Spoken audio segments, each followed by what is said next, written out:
Terima kasih Anda masih bersama kami. Bagi Anda yang baru saja bergabung, kami hadirkan kembali 3 berita utama hari ini.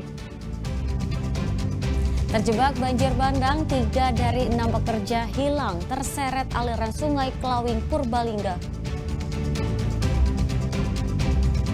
Pemerintah Kota Semarang pastikan dana bantuan 25 juta rupiah untuk setiap RT akan cair bulan ini. Demi mendapat beras dan minyak goreng dengan harga murah, warga Klaten rela antre berjam-jam.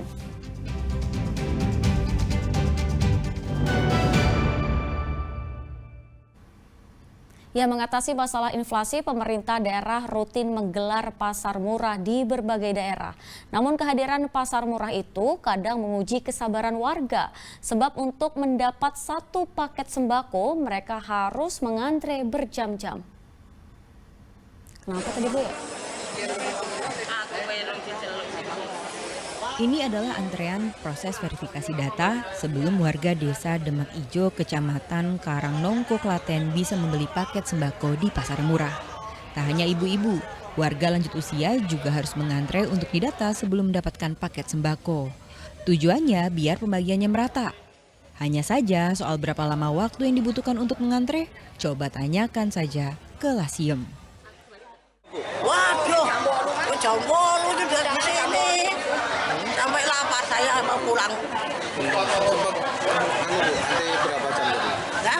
Sempat berapa jam menunggunya? Jam itu nih gimana? Tadi jam itu. 20. Berapa jam? 2 jam. 2 jam antrinya. Yap, memakan waktu 2 jam bagi Lasiem untuk membeli paket sembako murah berupa beras 5 kg dan minyak goreng 1 liter. Memang harga jual di pasar murah ini di bawah harga pasaran sekitar 2 hingga 3 ribu rupiah. Sembako murah seharga 69 ribu rupiah ini sengaja digelar Dinas Ketahanan Pangan Jawa Tengah untuk mengatasi inflasi daerah. Tidak terjadi kenaikan harga yang melebihi target inflasi yang ditetapkan pemerintah. Pemerintah itu menetapkan target inflasi itu dalam kisaran 2,5 plus minus 1%. Begitu naik di atas 2,5 sampai jangan sampai menyentuh lewat 3%, itu kita sudah harus turunkan.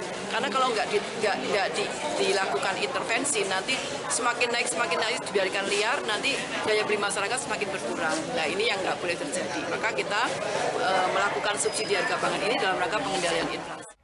Pasar murah kali ini menyiapkan 5 ton beras jenis medium dan 1.000 liter minyak goreng. Krisna Agung melaporkan dari Klaten. Halnya harga sembako membuat pasar murah jadi incaran warga. Di Kota Tegal, ibu-ibu mengantre panjang sejak Jumat pagi untuk bisa beli beras, telur, dan minyak goreng.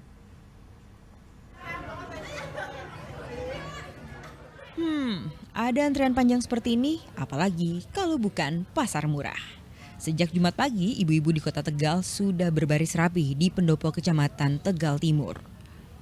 Sembako menjadi incaran mereka karena harganya lebih murah, 3.000 hingga 5.000 rupiah dari harga pasaran. Jika dihitung-hitung, penghematannya bisa mencapai 35.000 rupiah untuk sekali belanja. Ini minyak, telur, beras. Harganya gimana? Harganya lumayan, lebih murah. Lebih murah. Selisih Selisihnya 3.000 per item Iya. sampai 3.000. Kalau minyak kita berapa di sini, Mbak? 17.500 Pak kalau di warung. Ini 14. Oh, 14. Di warung 17.500. Kalau telur? Telur 27-an, di sini 24.500. Belinya dibatasi apa di sini? Kalau minyak dibatasi soalnya terbatas, tapi kalau beras enggak, telur enggak. Telur enggak. Ini pakai kupon atau pakai KTP? Berarti Kegiatan yang digelar Dinas Kelautan, Perikanan, Pertanian, dan Pangan Kota Tegal ini hanya menyediakan 3 bahan pokok, yakni beras, telur, dan minyak goreng subsidi. Dari ketiga bahan pokok itu, hanya minyak kita yang dijual terbatas, sementara sisanya tidak. Kuncoro Wijayanto melaporkan dari Kota Tegal. Ribuan warga di Cilacap mengantre demi paket sedekah sayur dan lauk pauk. Acara digelar sebagai sosialisasi gerakan gemar mengonsumsi sayur serta membantu warga di tengah melonjaknya harga pangan.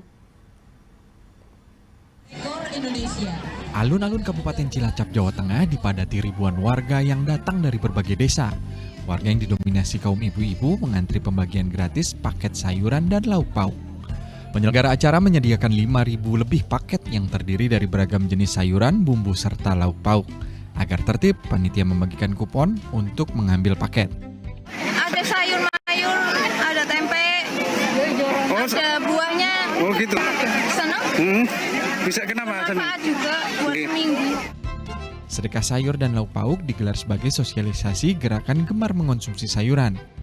Dan itu kan salah satu syarat cara untuk kita bisa mencegah stunting, untuk bisa menjaga gizi kita. Salah satunya kan kita dari serat, dari protein. Makanya di sedekah sayur ini, sedekah sayur dan lauk, kita fokuskan di protein dan sayurnya untuk kehidupan sehari-hari kita. Aksi sosial ini juga tercatat di Museum Rekor Indonesia sebagai sedekah sayuran terbanyak yang dilakukan serentak.